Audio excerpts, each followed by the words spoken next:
Well, now to be brief, let's pass over the rest, who seldom or never were given to jest, and sing of King Jamie, the first of our throne. Oh, a pleasanter monarch sure never was known. As he was out hunting the swift fallow deer, he dropped all his nobles, and when he got clear in search of some pastime, away he did ride, till he came to an alehouse hard by the woodside. And there with a tinkler he chanced for to meet, and him in kind sort so freely did greet. Pray tell me, good fellow, what hast in thy jug, which under thy arm thou dost lovingly hug?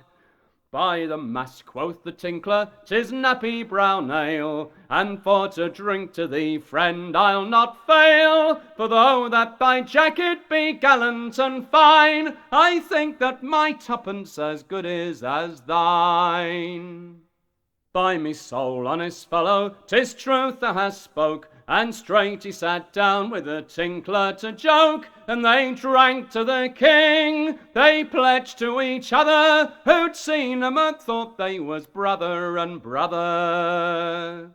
And as they were a-drinking, the king pleased to say, "What news, honest fellow? Come tell me, I pray." "Well, there's nothing of news, save that I hear that the king's on the border a-chasing the deer.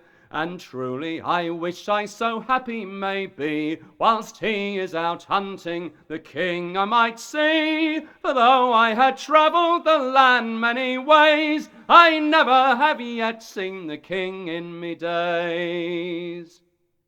And the king with a hearty good laughter replied, "By me soul, honest fellow, if thou canst but ride, thou wilt get up behind me, and thee I will bring to the presence of Jamie, thy sovereign king.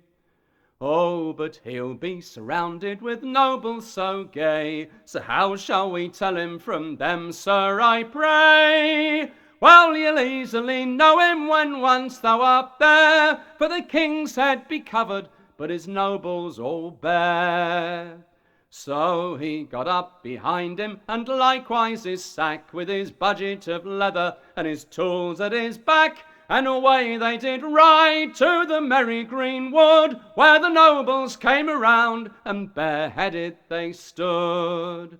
And the tinkler then, seeing so many appear, he slyly did whisper the king in his ear, "Oh, they are all clothed so gloriously gay, but which amongst them is the king, sir, I pray?"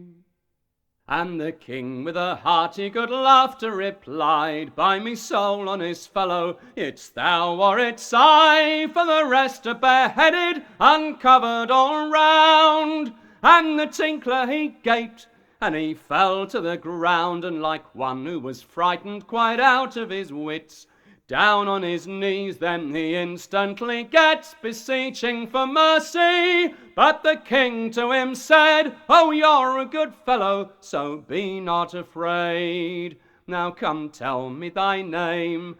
"I am John of the Dale, I'm a mender of kettles and a lover of ale." "Well, rise up, Sir John, I will honour thee here, for I make thee a knight of 3,000 a year." Which was a fine thing for the tinkler indeed, and straight to the court he was sent for with speed, where great store of pleasure and pastime was seen, all in the royal presence of king and of queen. Now Sir John of the Dale, he has land, he has fee, at the court of the king, who's so happy as he.